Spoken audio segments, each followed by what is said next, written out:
Hello everyone. Welcome to Confessions Jury, where people put themselves on the spot, waiting for your judgment. Sit comfortably and listen carefully, as you're about to hear today's cases.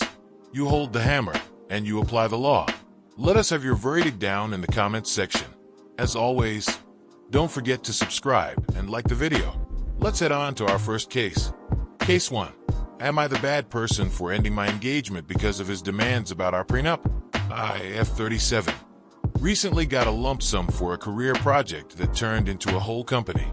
I got into an agreement with a company that has been reselling my services via out-licensing and long-term corporate JVs. When I signed the paperwork, I felt like I had the opportunity to build a financial future, but my relationship wouldn't be affected. This has not been the case, and I'm very put off, to the point of breaking our engagement.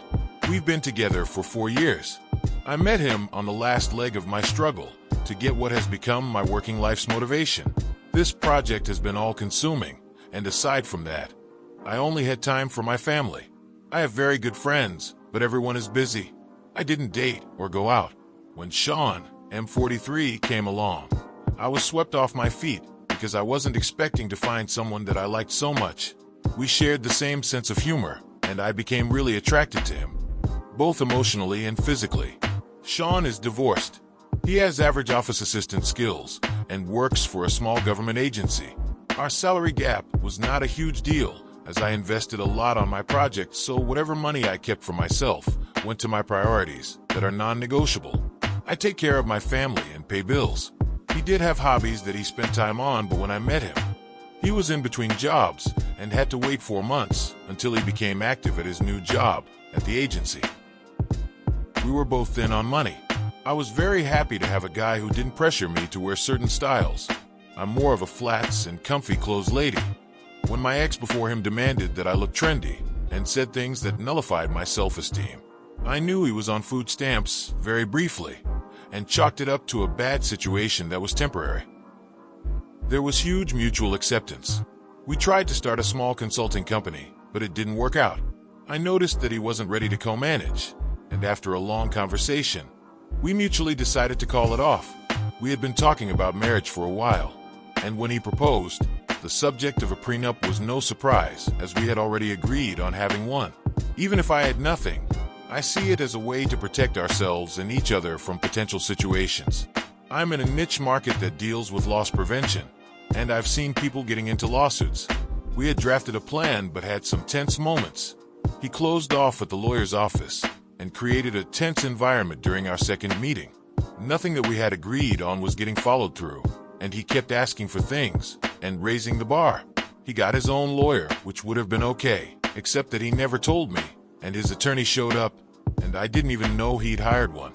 We had to pause the prenup after he almost bit my head off outside of my lawyer's office when I refused to give his daughter shares of my existing company. That's a no-go for me, and I'd rather stay unmarried. I built that company to leave something to my children. I'm the only parent looking out of them, as my ex has been kind of a deadbeat. Sean wasn't even in the picture when I started it. I will not create a trust fund for his child either, like he asked. None of this requests had been previously discussed, but came up once his lawyer showed up. I did agree to help her financially, give her an allowance and help pay for a car. I also agreed to pay full health insurance and contribute to her college, housing plus contribute to her education. She has a successful mom, so my logic is that she already has someone willing to give her a good start in life, since Sean isn't financially able. His daughter is an adult, 18F, while that MY kids are in grade school, and I need to make sure they are taken care of while she's already at an age where she can get a job.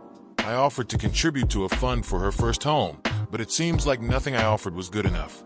I love his kid, but I didn't raise her, and she will never see me as her mom, and I respect that. Her mom's family owns a business, and her mom owns her home in a very good area. It's not like she depends on me to have a good life. I wanted it to be fair since her mom, Sean, and I could contribute. So Sean and I had an argument because he sent me a breakdown of how much I'm supposed to make off my business over the next few years. I lost my temper because it felt like a gotcha situation. I confronted him about my own kids and asked what he would contribute to them. He went silent, So I said I wanted their names on the deed to a piece of land that he owns, but hasn't been able to develop because he doesn't have the funds. He was surprised and accused me of trying to dilute his inheritance to his daughter and being generally unfair, since she has less than what my kids will end up having. I just wanted him to see my point, but I made things worse. We used to be able to talk outside of the prenup, but now, if I don't get his sarcasm, it's his dry behavior that's driving me crazy. He said he's surprised at my greed and accused me of othering his child. I'm trying to figure out if I came across as a bad stepmother. Also, I'm not ruling out helping all our kids start their own businesses if they want to, but I can't guarantee its success since we are not there yet. Canceling the engagement sounded like the most sensible decision, and I'm astonished this is actually happening. I don't know how to navigate. His last messages have been very hurtful, and he says I'm showing my true colors and told me thank you for my dishonesty about how I truly feel about his daughter. My best friend is pissed and threatens to put him on blast if he keeps this up. I'm confused since I didn't expect our relationship to end like this. Am I the bad person? What do you guys think? Lay down your ruling in the comments section, and let's move on to our next story. Case 2. Am I the bad person for not wanting to share with my stepsister?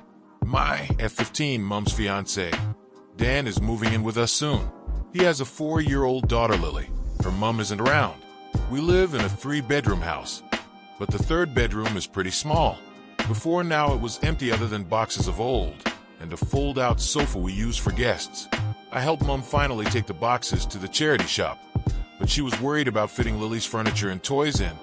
Her room at Dan's is twice the size. Mom's bright idea was to keep that 3rd bedroom as a playroom for us. Leave the fold-out sofa so it can still be used as a guest room, and we'll share my bedroom. I don't really have many toys other than my PlayStation, some art stuff, a few board games, and some old cuddly toys. I wouldn't spend any time in a playroom, so I thought Mom's idea was a bit weird. I suggested that I just move into the smaller room. My current room is big enough for all of Lily's stuff. Mom thinks I'm being selfish and don't want to share. I just want privacy. I thought giving up my room and moving into a smaller one was a pretty unselfish gesture, but apparently not. What happened next is where I think I crossed the line. Mom was at work on Saturday, so I went ahead and moved my stuff into the other room. I know doing it behind Mom's back was sneaky, but she was dead set on me sharing with Lily. Lily's lovely, and I have nothing against her, but she's 4 and I'm 15. I need privacy, and I want to be able to spend time in my room in the evenings. She goes to bed hours before I do, and have a lie-in on weekends.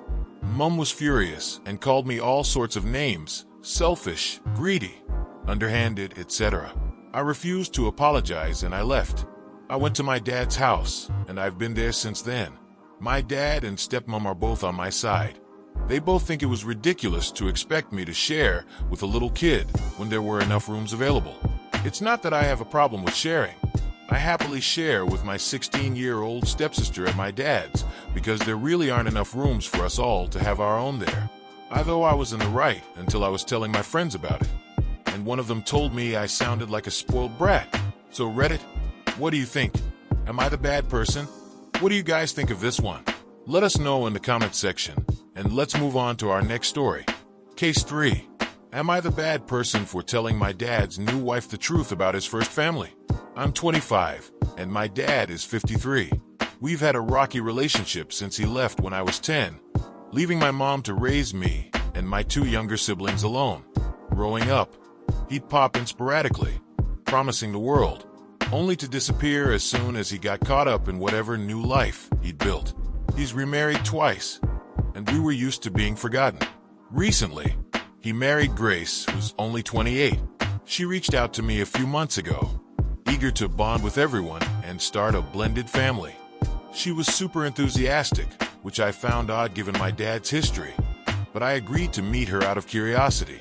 Over lunch, she kept bringing up how she wanted to build connections and hinted that my dad doesn't talk about his past much. I tried to keep things light, but she kept pressing, saying she wanted the full picture. After she insisted a few times, I finally told her what she was missing, how he'd abandoned us, barely showed up to milestones, and left my mom struggling. I also mentioned his affair, which led to the divorce. Grace went pale, saying she felt deceived and needed to rethink things, especially since she wants kids with him. My dad found out and exploded, calling me vindictive and accusing me of ruining his marriage out of resentment. He said I sabotaged his chance at happiness and insisted his past doesn't define him now. Since then, Grace has been silent and my dad won't speak to me.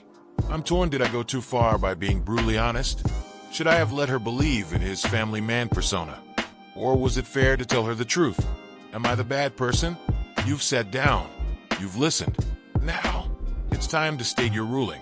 What is it gonna be? Let us have it down in the comment section down below. Thank you for watching.